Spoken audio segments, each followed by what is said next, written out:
Serangan terpola Inzaghi bisa runtuhkan Napoli. Dzeko bisa cetak gol di menit 56. Lalu bagaimana pola serangan ini dibangun Inzaghi sejak menit awal? Temukan jawabannya di video ini.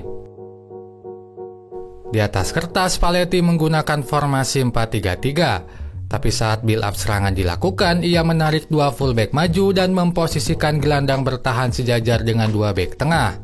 Itu pun dibuktikan lewat rata-rata posisi berikut. Lobotka sejajar dengan dua bek tengah di sepanjang laga. Sebaliknya fullback Di Lorenzo dan Oliveira ada di depan. Namun dua fullback ini tidak dimainkan melebar oleh Spalletti. Mereka lebih sering ada di sisi tengah dan membiarkan sisi lapangan diisi oleh sayap Napoli yaitu Politano dan Kvaratskhelia. Itu pun dibuktikan oleh rata-rata posisi. Yang konsisten selalu di sisi lapangan adalah Politano dan Kvaratskhelia. Ini dilakukan Spalletti untuk mengecoh pertahanan Inter, utamanya dua wingback yang mengawal sisi lapangan.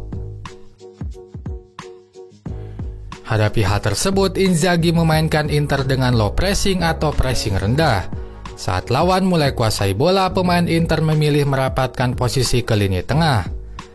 Itu pun semakin kentara melihat Darmian dan Di Marco yang tidak mempressing fullback lawan.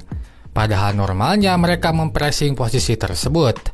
Justru Barella yang mempressing fullback di kanan. Ini terjadi karena keduanya menerapkan low pressing sehingga memilih merapatkan posisi ke belakang. Alhasil posisi 5 bek Inter pun segera terbentuk. Bisa dikatakan pertahanan Inter lengkap. Bermain dengan low pressing, 5 bek dan pemain yang disiplin membuat Napoli benar-benar buntu. Itu bisa dibuktikan oleh statistik. Tapi jangan lihat statistik pertandingan yang ini karena kalau di sini Napoli terlihat lebih efektif dalam serangan. Mereka lakukan 9 shot dengan on target 2, sementara Inter 6 shot dengan on target 1. Yang lebih akurat adalah expected goal atau potensi gol. Potensi gol Inter lebih baik dibandingkan Napoli. Inter hasilkan 1,24 untuk potensi gol, sementara Napoli hanya 0,96. Itu menandakan Inter hasilkan lebih banyak peluang matang dibandingkan Napoli. Setidaknya Inter bisa mencetak 2 gol lagi karena peluang Di Marco dan Darmian di babak pertama hampir saja menjadi gol. Dengan gaya bertahan seperti ini, Inzaghi menyerang dengan memaksimalkan transisi cepat dan umpan panjang. Dua wingback menjadi nyawa karena posisi inilah yang selalu naik turun belakang depan. Saat bertahan mereka membentuk formasi 5 bek, tapi sesaat berselang mereka harus ada di depan membantu serangan.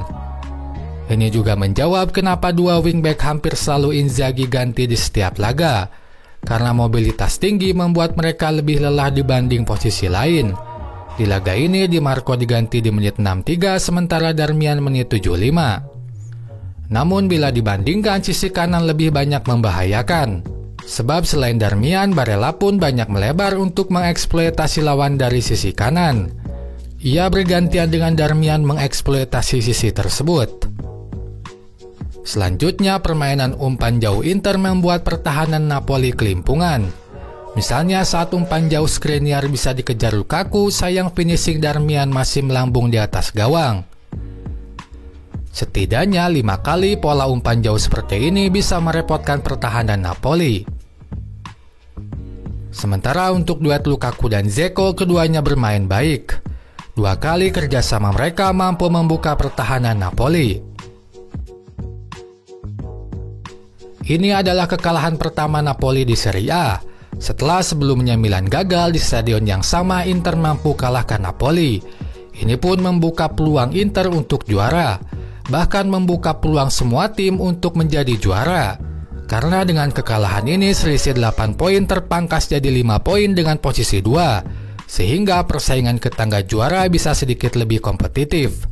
Itu saja pembahasan di video ini, sampai jumpa lagi di video yang lain.